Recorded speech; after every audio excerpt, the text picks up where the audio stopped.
was standing his ground. The judge at the bench trial agreed and acquitted him of charges. Tucson, we won't forget.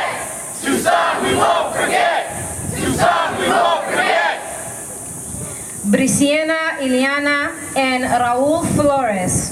Brisiana Ileana Flores, 9 years old, along with her father, Raul Flores, were shot and killed in a home invasion attack by conservative gun enthusiast vigilantes from the Minutemen American Defense on May 30th, 2009 in Arivaca, Arizona. We won't forget. Tucson, we won't forget. Tucson, we won't forget.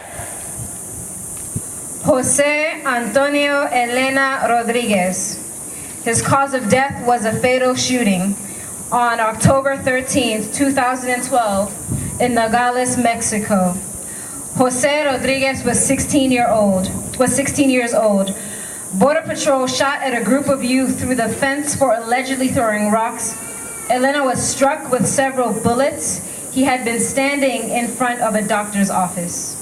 Tucson, we won't forget. Tucson, we won't forget. Tucson, We won't forget.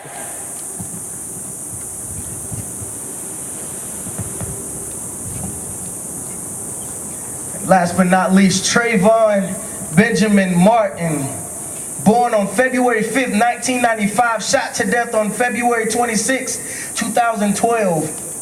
A Florida teen, Trayvon Martin, was killed by George Zimmerman, a 28-year-old volunteer for the area's Neighborhood Watch. Trayvon Martin was a 17-year-old African-American from the Miami area who was visiting his father's fiancée at her home in Retreat at Twin Lakes, a gated community in Sanford, Florida, a suburb of Orlando.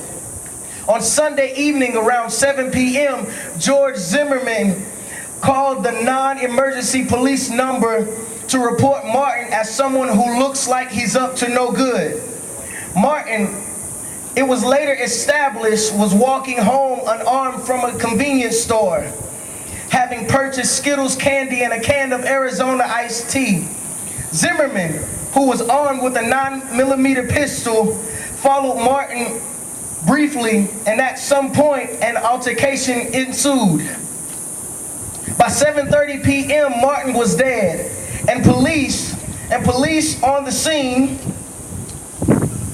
And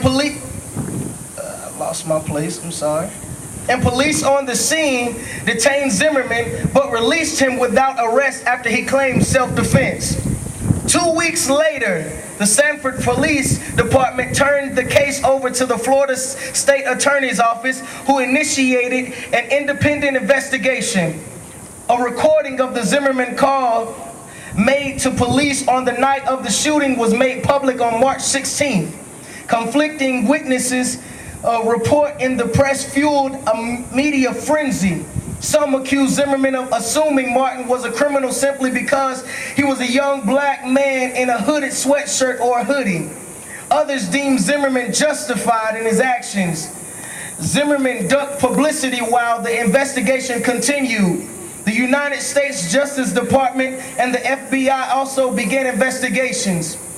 Based on the possibility that Trayvon Martin's civil rights had been violated, Florida prosecutors arrested George Zimmerman, and in late April of 2012, he was charged with second-degree murder.